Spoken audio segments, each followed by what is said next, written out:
Okay, this one's for me. This one's for me and a select, I'm not going to say a select few, because a lot of people out there like this film series, or at least the first one. So I'm a huge fan of Smokey and the Bandit. I saw Smokey, we're on familiar terms. I saw Smokey for the first time as a 3-year-old, approximately, at the drive-in with my father.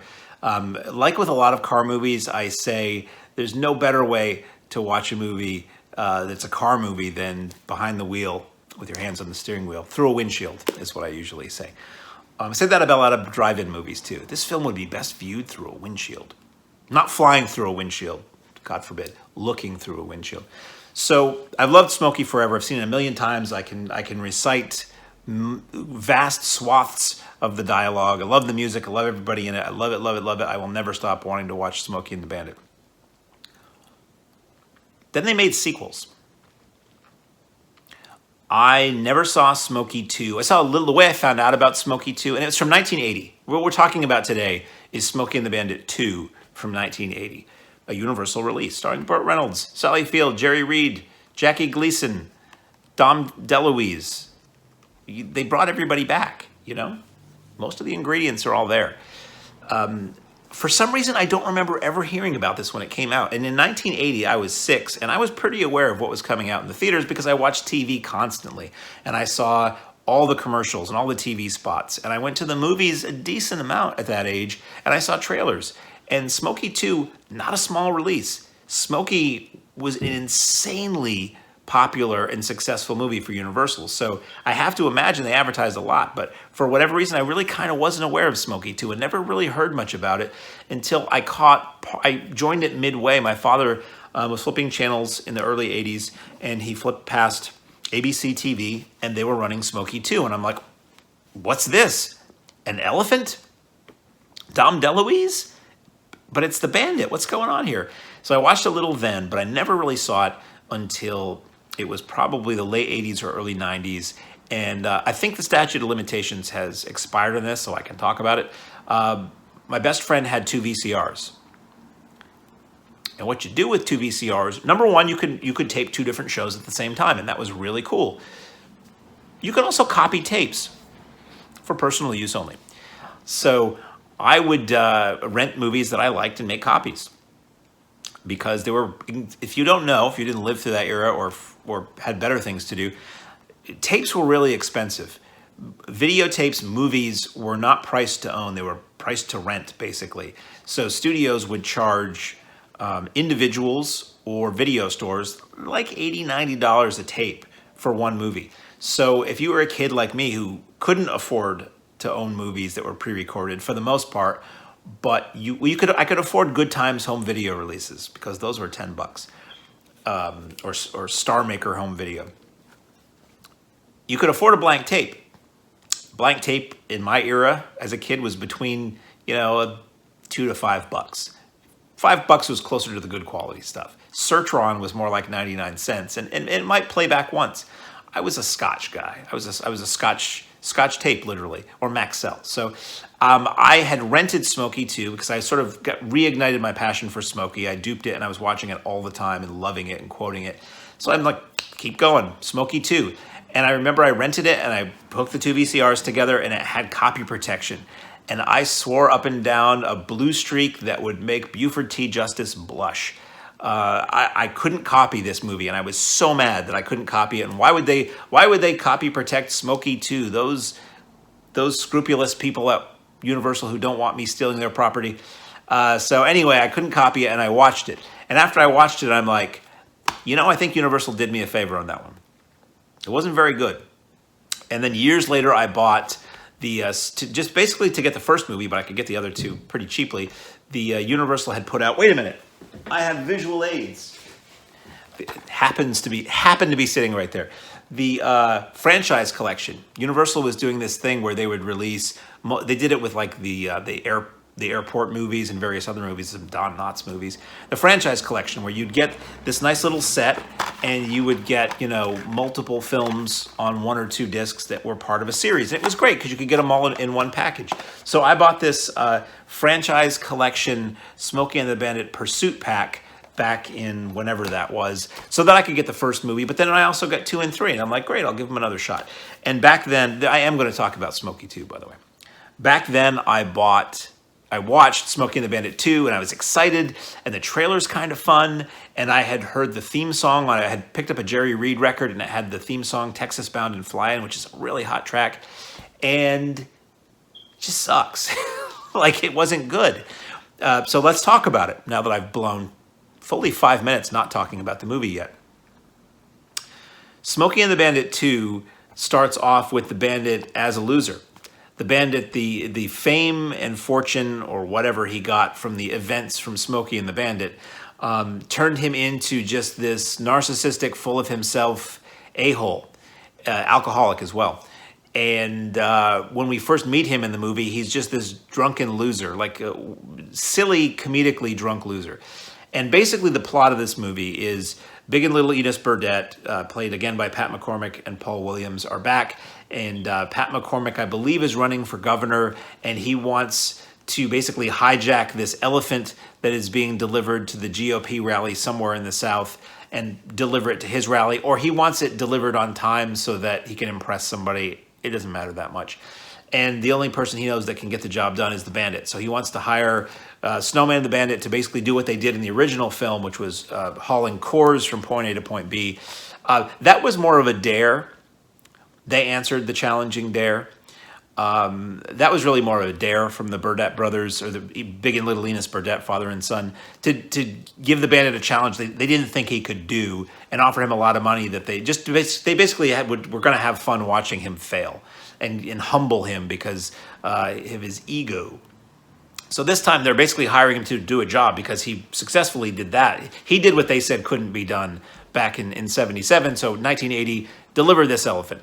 So you basically get the whole group together again. But basically it's just a bad remake of the first movie.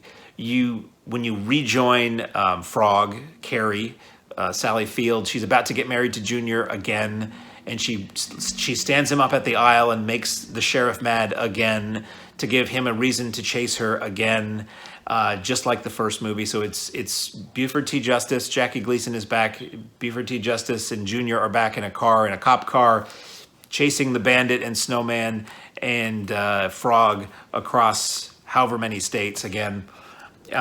Snowman, instead of the Bandit showing up at the Snowman's house where he's hungover to convince him to make $80,000, it's the Snowman trying to create. I mean, it's really just a changing the adjectives script, which is insanely disappointing to me because at the end of Smokey and the Bandit, they kind of set up what I think would have been a great sequel, is that their double or nothing challenge to go up to Boston and get some clam chowder and bring it back in 18 hours for the Burdettes.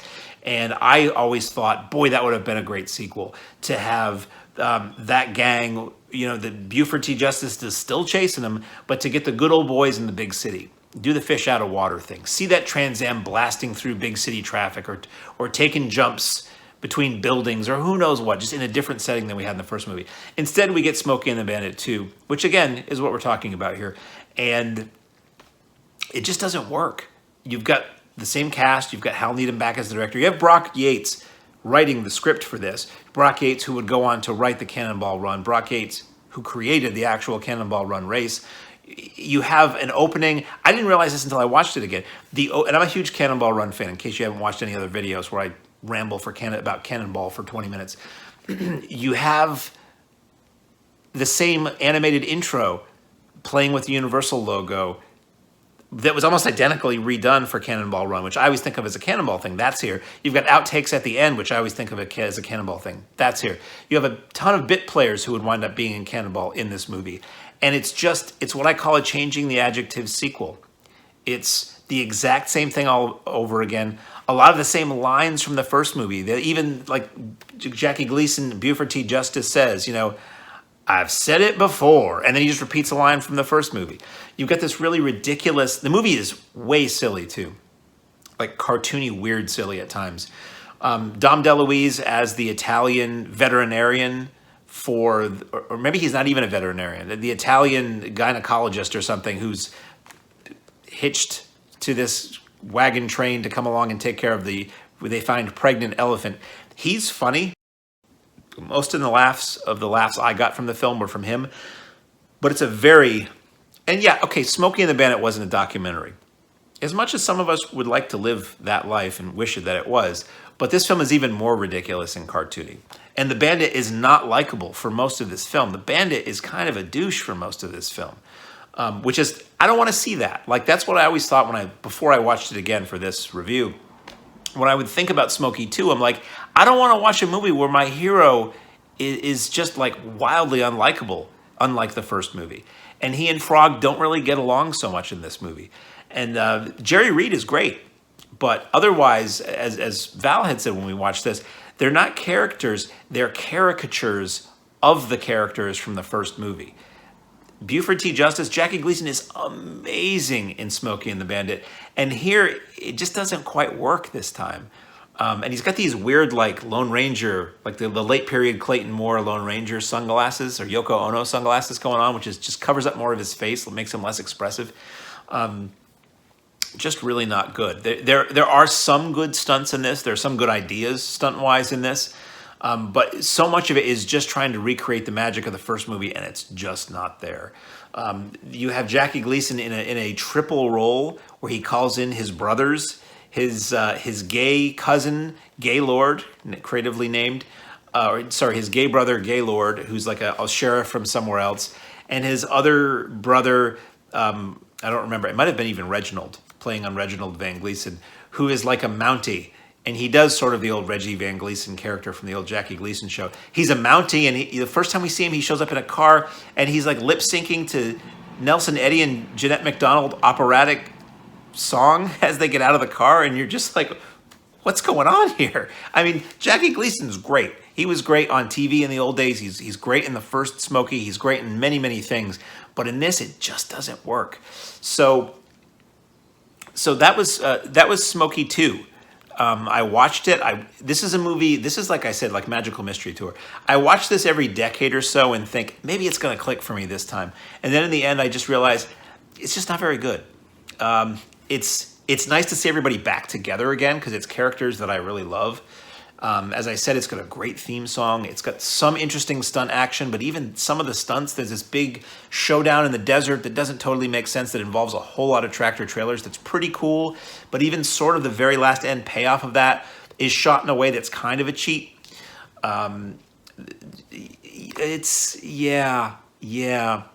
It suffers kind of from the problem that Cannonball Run 2 for me has. Cannonball Run 2 is fun, it's funny, great cast, nice to see everybody together one more time, but there's no race in that movie. And Smokey and the Bandit 2 has that feeling of Smokey and the Bandit was just always, it was like being in that car with the Bandit and Frog. It was a fast car. And Smokey 2, they're just kind of hanging around talking a lot and are mostly unhappy most of the time.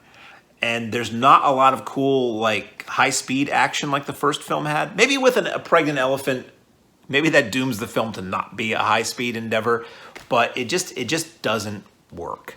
So I would be curious to know, let me know, however you want to post a comment on YouTube or Facebook or send an email or whatever.